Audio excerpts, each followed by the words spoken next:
Hello dear student, स्वागत है आप सभी का मेरे अपने YouTube channel true learning classes में। हमारा चैप्टर चल रहा है बायोलॉजी का ह्यूमन रिप्रोडक्शन, जिसमें कि हमने कल सगर्भिता और सगर्भिता के बाद एम्ब्रियोनल डेवलपमेंट को पढ़ा था, जिसमें हमने आपको एनसीईआरटी लाइन बाय लाइन पढ़ाया था। आज जो है हम प्रसव की प्रक्रिया को समझेंगे। प्रसव या पार्चुरेशन क्या होता है। ओके, चलिए तो फिर शुरू करते हैं।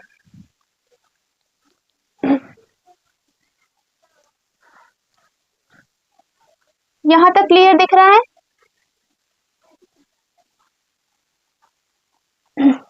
क्या है टॉपिक? प्रसव या कह दोगे पार्चुरेशन। तो देखिए, जो सगर्भिता की प्रक्रिया होती है, मतलब सगर्भिता कितने दिनों की होती है या कितने माह की होती है बोले हम, है ना। तो जो सगर्भिता होती है, सगर्भिता मतलब कि प्रेगनेंसी 9.5 माह की होती है, मंथ की। अब 9.5 मंथ के बाद कौन सी प्रक्रिया होगी? प्रसव की प्रक्रिया होगी, जिसके द्वारा जो बच्चा है वो मम्मी के गर्भाशय से बाहर निकलेगा। इसी को डिलीवरी या चाइल्ड बर्थ भी कह देते हैं। ओके, तो चलिए देखते हैं कि ये प्रक्रिया कैसे होती है। ये मम्मा का गर्भाशय है।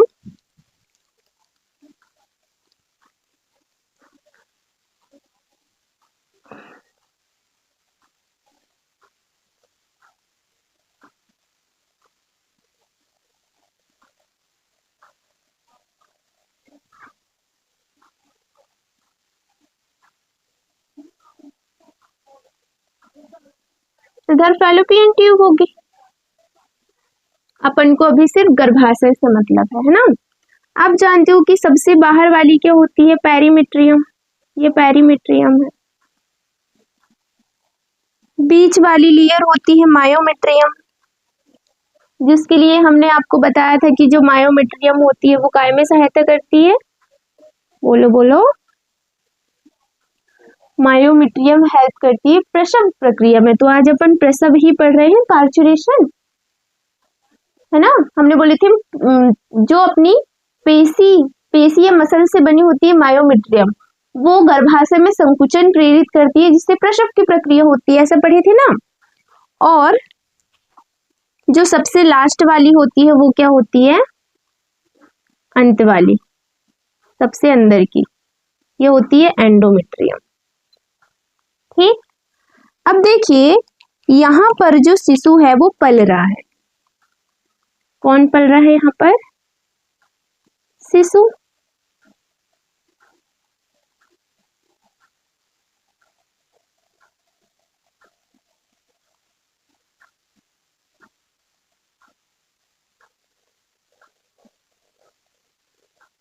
ये एक पूर्ण विकसित शिशु है, समझिए आप। ये अपरा,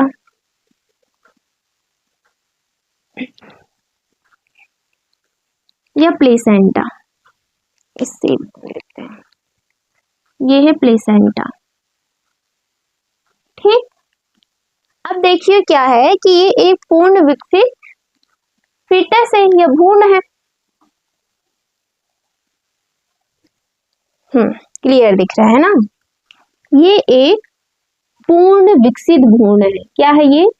पूर्ण विकसित भ्रूण या एम्ब्रियो कह दो। हमने बोला कि जो सगर्भिता या प्रेगनेंसी होती है वो 9.5 मंथ की होती है। 9.5 मंथ जैसे ही कंप्लीट होते हैं तो जो बच्चा होता है वो एक पूर्ण विकसित फीटस या भ्रूण बन चुका है। अब इसको प्रसव की प्रक्रिया द्वारा गर्भाशय से योनि के रास्ते बाहर आना है। ठीक, तो ये प्रक्रिया क्या है? प्रसव की प्रक्रिया है। जो प्रसव की प्रक्रिया होती है उसको स्टार्ट कौन करता है? तो स्टार्ट करता है फुली डेवलप्ड फीटस, मतलब पूर्ण विकसित भ्रूण, और जो अपरा है वो दोनों इसकी शुरुआत करते हैं। काय की शुरुआत? प्रसव की शुरुआत।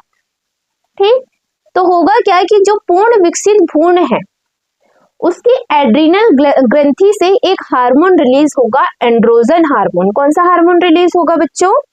Androgen hormone. ये पूर्ण विकसित भ्रूण है, इसकी एड्रीनल ग्रंथि से हार्मोन रिलीज होगा, एंड्रोजन हार्मोन। कौन सा हार्मोन रिलीज होगा? Androgen hormone. क्लियर हुआ? अब देखो, ये जो एंड्रोजन हार्मोन है वो इस बच्चे की एड्रिनल ग्रंथि से रिलीज हुआ। अब वो अपरा द्वारा बाहर निकलेगा, तो अपरा क्या करेगी? इस एंड्रोजन हार्मोन को एस्ट्रोजन में चेंज कर देगी। अपरा क्या करेगी? इस एंड्रोजन हार्मोन को एस्ट्रोजन में बदल देती है।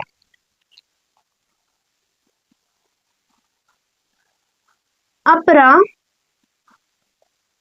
इस एंड्रोजन हार्मोन को एस्ट्रोजन में बदल देती है। तो कौन सा हार्मोन बन गया? अब वो बन गया एस्ट्रोजन। ये एस्ट्रोजन हार्मोन वही हार्मोन है जो अपन ने बताया था एंडोमेट्रियम बनाता है ना? तो देखो, पूर्ण विकसित भ्रूण जबकि एकदम फुली डेवलप हो गया, अब उसको उत्सुकता है कि भाई मैं कब इस गर्भाशय से बाहर निकलूं, तो वो क्या करता है कि उसकी एड्रीनल ग्रंथि से ना एंड्रोजन हार्मोन निकलता है। अब ये जो एंड्रोजन हार्मोन है उसको अपरा काय में चेंज कर देगी, एस्ट्रोजन में चेंज कर देगी।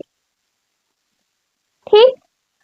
अब ये जो एस्ट्रोजन हार्मोन है वो दो काम करेगा। पहला काम ये करेगा कि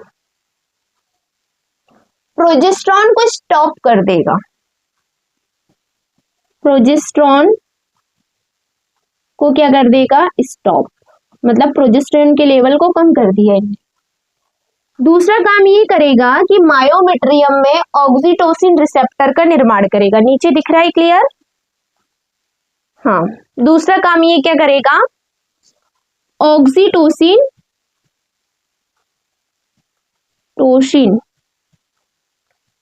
रिसेप्टर का निर्माण करेगा।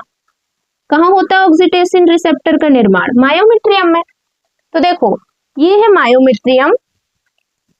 जब यहां से इस फीटस ने एस्ट्रोजन हार्मोन यहां पर जब रिलीज हुआ, ये एस्ट्रोजन हार्मोन है, तो यहां पर रिसेप्टर बन जाते हैं। मायोमेट्रियम में अब किसके रिसेप्टर बन जाएंगे? ऑक्सीटोसिन के रिसेप्टर बन जाएंगे।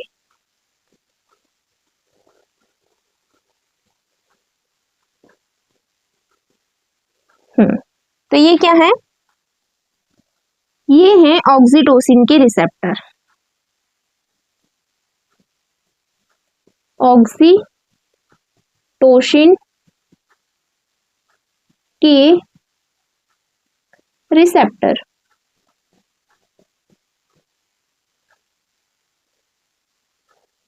ठीक, ऑक्सीटोसिन के रिसेप्टर बन गए। अब देखो, हमेशा ही ऐसा होता है कि जो मम्मी है उसकी पश्च पीयूष ग्रंथि से ऑक्सीटोसिन थोड़ा थोड़ा रिलीज होते ही रहता है। ठीक, तो ये जो पूर्ण विकसित भ्रूण है इसकी मम्मी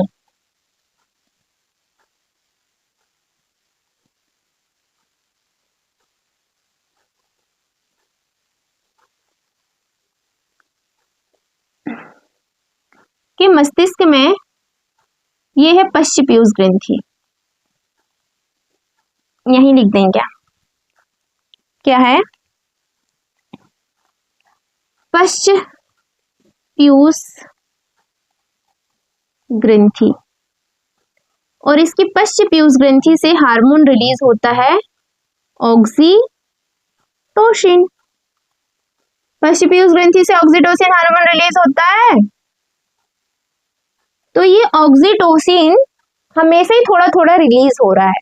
अब देखो, जब ये जो फीटस है या भ्रूण है वो अभी फुली डेवलप नहीं हुआ था, तो यहाँ रिसेप्टर नहीं थे, क्योंकि जब ये फुली डेवलप हुआ तभी इसने एड्रीनल ग्रंथि से एंड्रोजन रिलीज किया, अपरा ने एंड्रोजन को एस्ट्रोजन में कन्वर्ट की, तब एस्ट्रोजन ने जो मायोमेट्रियम है उसमें ऑक्सीटोसिन के रिसेप्टर को बनाया।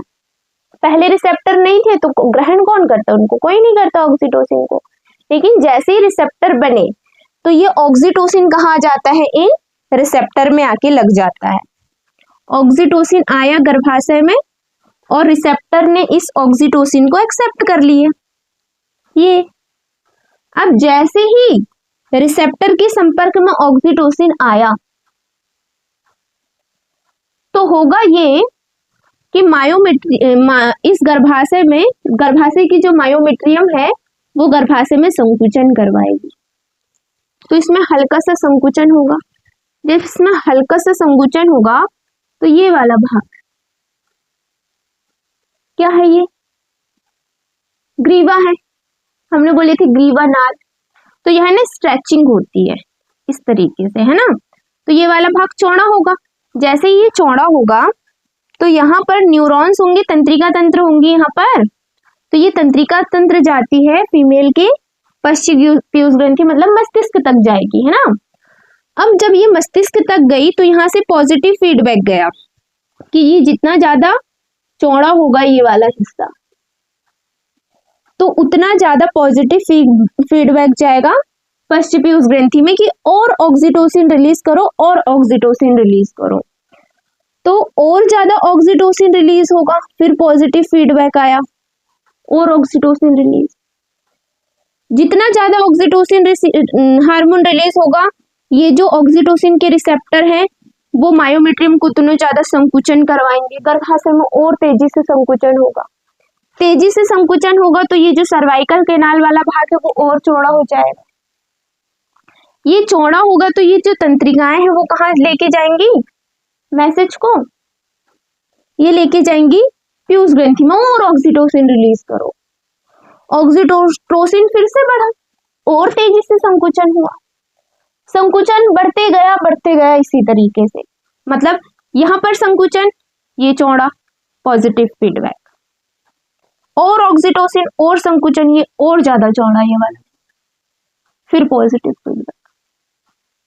तो लगातार ये प्रक्रिया चलते रहेगी जब तक कि ये जो फुली डेवलप फीटस है वो इस रास्ते से होते हुए बाहर ना आ जाए। बर्थ कैनाल किसको कहते हैं, सर्वाइकल कैनाल प्लस वेजाइना को मिला के अपन बर्थ कैनाल कहते थे, तो इस रास्ते से ये बाहर आ जाएगा।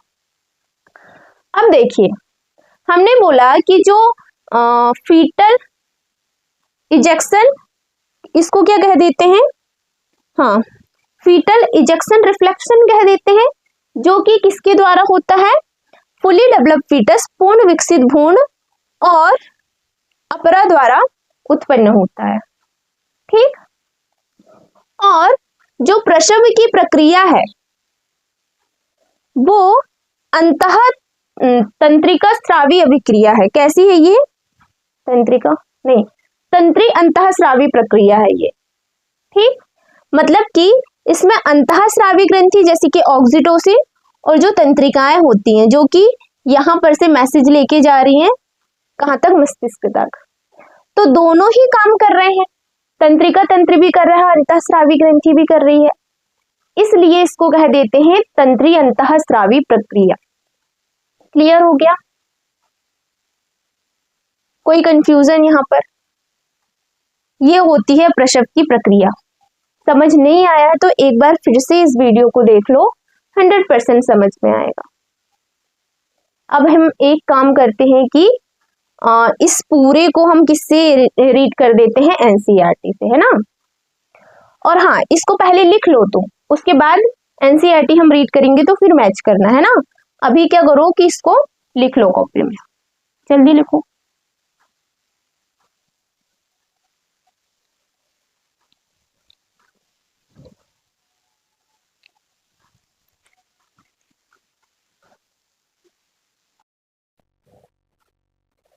प्रसव एवं दुग्ध स्त्रावण, हमने अभी प्रसव को पढ़े हैं तो हम इसको रीड करते हैं।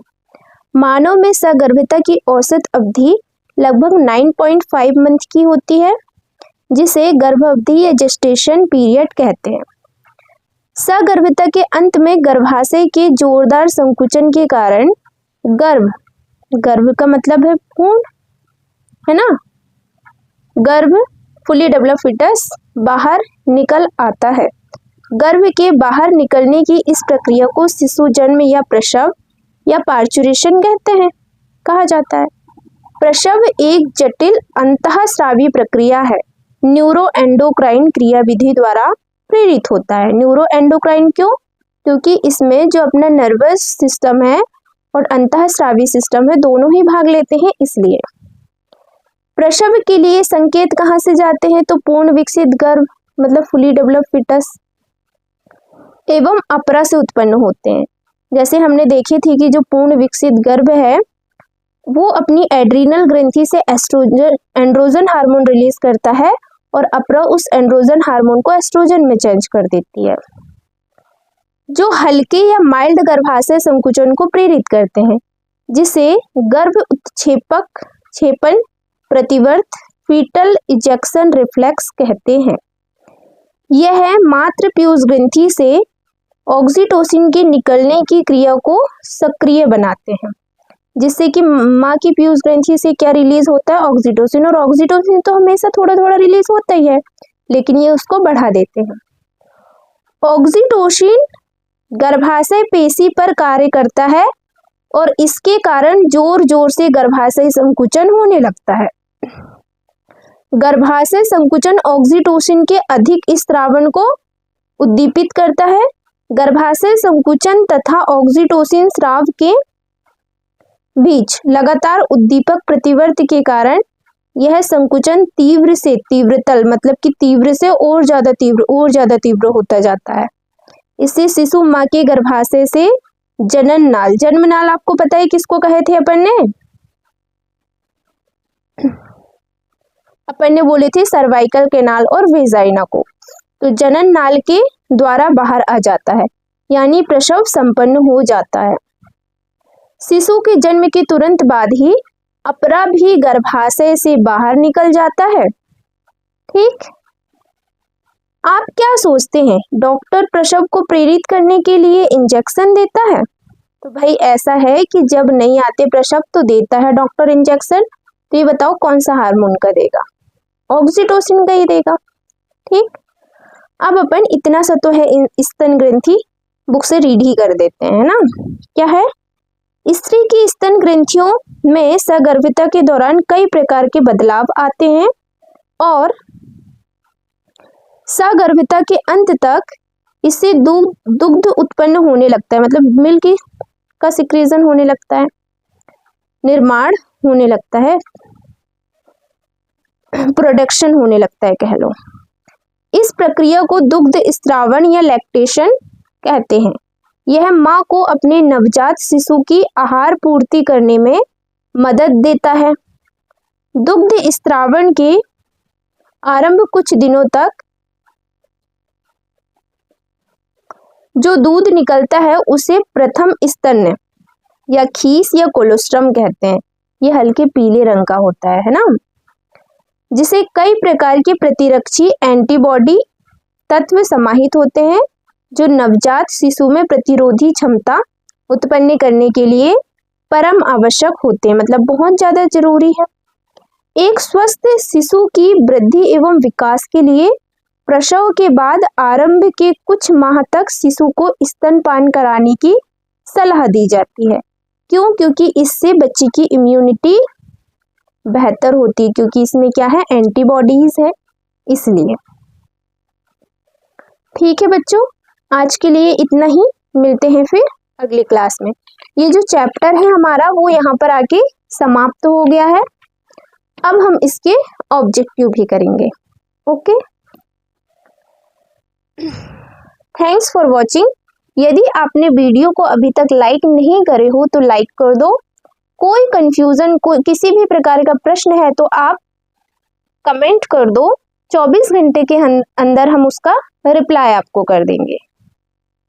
ठीक, ओके।